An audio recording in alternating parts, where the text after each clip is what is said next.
bem? Aqui é a Nana, sejam bem-vindos ao canal.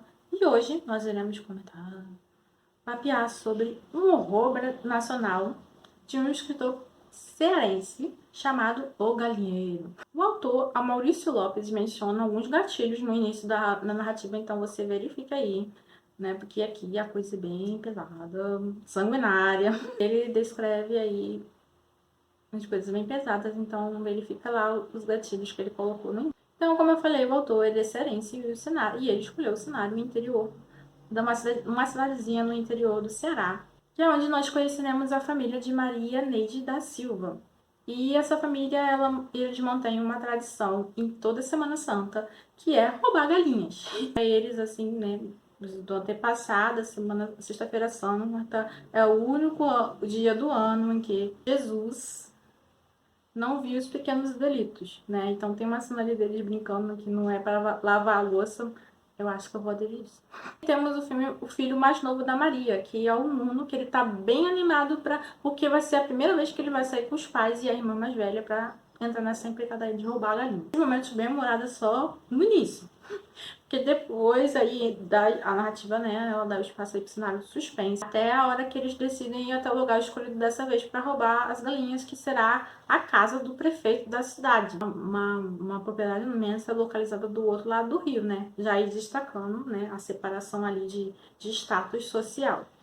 E essa escolha não foi à toa, porque o Francisco, o pai aí, o patriarca da família, ele acabou encontrando uma pista que pode ajudar a resolver, a solucionar o desaparecimento da filha do meio ali deles, que 6 meses desaparecida. E ele achou essa pista justamente ali no terreno da propriedade do prefeito. Infelizmente, não só a filha deles, né, é desaparecida nessa cidadezinha, mas várias garotas da mesma idade no decorrer aí do tempo, dos anos. Mas só que caiu no esquecimento, né? São meninas de famílias de baixa renda que ninguém se importa. Mas essa madrugada ali nessa empreitada da roubagem vai ser longa, repleta de suspense e de surpresas macabras. Que só, meu Deus, que serão desenterradas ali, que Jesus na causa. E a Maria Neide, a mãe, coitada, fica ali super esperançosa de reencontrar a filha. Isso acontece na primeira parte, né? O galinheiro é dividido em 3 partes. Essa primeira é focada vai apresentar a família e essa ideia deles ali de até lá a casa do prefeito. Já a segunda, a gente vai conhecer o prefeito e a família dele. A família do prefeito, eles dominam a cidade, eles também têm uma coisa ali de antepassados que é dominar a cidade em relação à política. Cada uma, né, então ali, alguém já foi o avô, o pai, o bisavô, todo mundo foi prefeito da cidade. Só o irmão do prefeito que não quis seguir a política, ele é médico. Nessa segunda parte, a gente vai começar pelo pai do prefeito, é obcecado por taxidermia. Mas ele provavelmente, e ele escondia isso da esposa mãe dos 2 garotos. E já ali nessa narrativa, a gente vê que a família sofreu ali lidou com um incidente que mudou o emocional de todo mundo. Depois que o prefeito, né, casou, ele também começou a formar a sua família ali na propriedade e também, assim como o pai dele, os pais, também teve que lidar com um incidente super doloroso. Achei bem legal que esse enredo nada passa batido, que ele tem umas reflexões da Maria Neide em relação às plantas mortas, que depois lá no final a gente vê o motivo dessas reflexões. Tem lá o Nuno se procurado com o boneco dele que ele vai se apresentar no festival da cidade, e depois lá no final também a gente vê que não foi esquecido. Fiquei muito surpresa notar como o autor dá o valor a estes símbolos. Inclusive ao próprio galinheiro, que, né, melhor não comentar para não estragar a empolgação de vocês aí ao ler. É melhor vocês deduzirem mesmo, apesar de ter achado bem macabro, que fazem com as galinhas lá, os galos, né, não vou esquecer os galos. A soma de acontecimentos que eu defino como horripilante e também triste. A primeira parte a gente tem muito pela construção do suspense, a ambientação muito boa. E, assim, depois de dar aquela investigada, os pais mandam as crianças para casa, mas quem diz que elas decidem ir embora, né? Elas começam a temer pelos pais. E aí temos a terceira parte. Quem é fã envolvendo Casas Assombradas vai adorar a ambientação aqui. Pode ter certeza. A entrada na casa, a escuridão, os objetos de forma estranha que tem assim na casa, né? Muito bacana o que o autor construiu. E fãs do gênero, como euzinha, né? Prato cheio. Como eu falei, tem ali no negócio, né, da separação das casas que já mostra, né, a definição de status.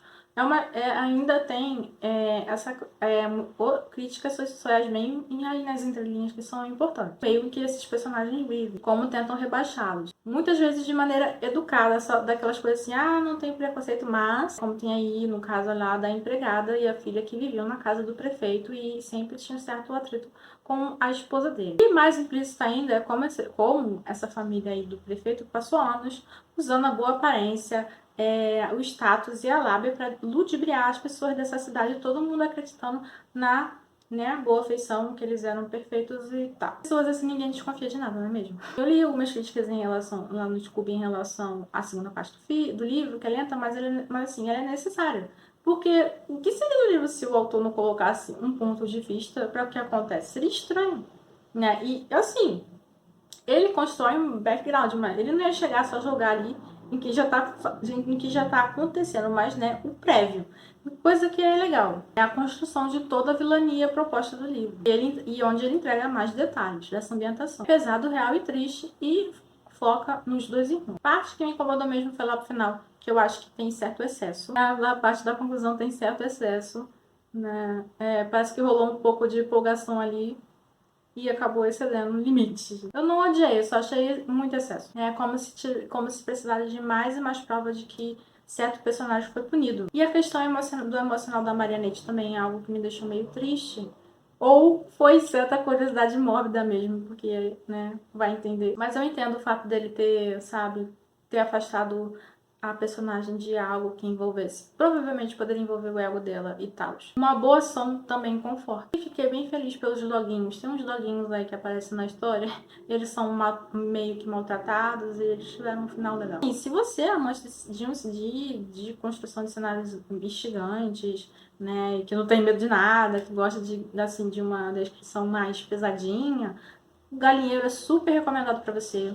É uma leitura rápida, não é um livro tão longo. Você pode aí ler cada parte. São divididos em três, como eu falei, é dividido em três partes. E você pode ler cada uma num dia para render mais. Eu ando evitando. Se fosse anos atrás, eu acho que tinha lido esse livro num dia. Só que eu ando evitando muito fazer isso, até com contos. Eu geralmente não termino mais num dia. Não sei. Eu comecei a me sentir mal por isso. Ou vi que eu esquecia as histórias muito rápido. Quanto mais rápido você lê uma história, mais rápido você vai esquecê-la, né? Óbvio. Então eu meio que parei com isso. Eu, particularmente, adoro narrativas que se passam no interior de qualquer lugar. Tem que ter essa coisa de manias e tradições que são curiosas. Eu meio que moro, assim, não considero muito um lugar onde eu moro é meio que um interior, apesar de não ser um interior. Então sempre tem umas coisas assim né, que você fica escutando de família, tradições, manias. Então é algo que eu meio que me identifico. Então eu sempre gosto de ler histórias assim que se passam no interior, aqueles lugares que acontecem coisas que ninguém conta, que ninguém sabe. Passam batida porque não tem a visibilidade das cidades grandes, ou porque ninguém se importa.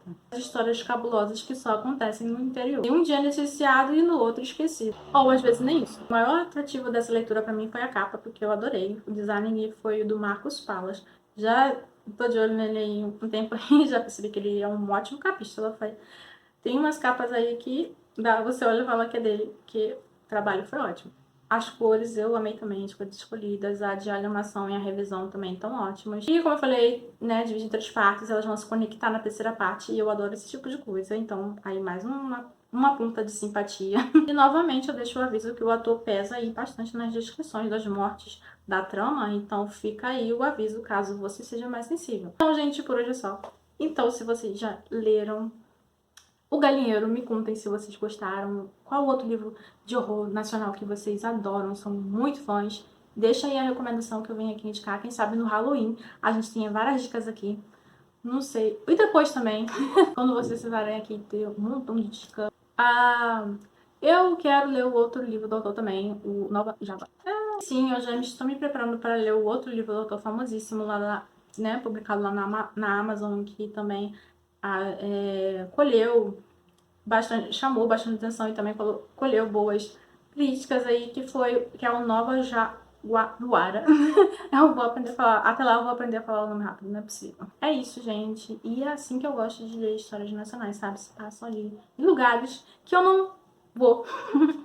Do Brasil, eu gosto de conhecer as histórias nacionais assim, e eu espero cada vez ler mais. delas, assim, principalmente de gêneros que eu gosto, que é o horror, o policial, essas coisas, né? É tão bom descobrir autores que levam a gente até locais assim, de uma maneira bem legal e reverente.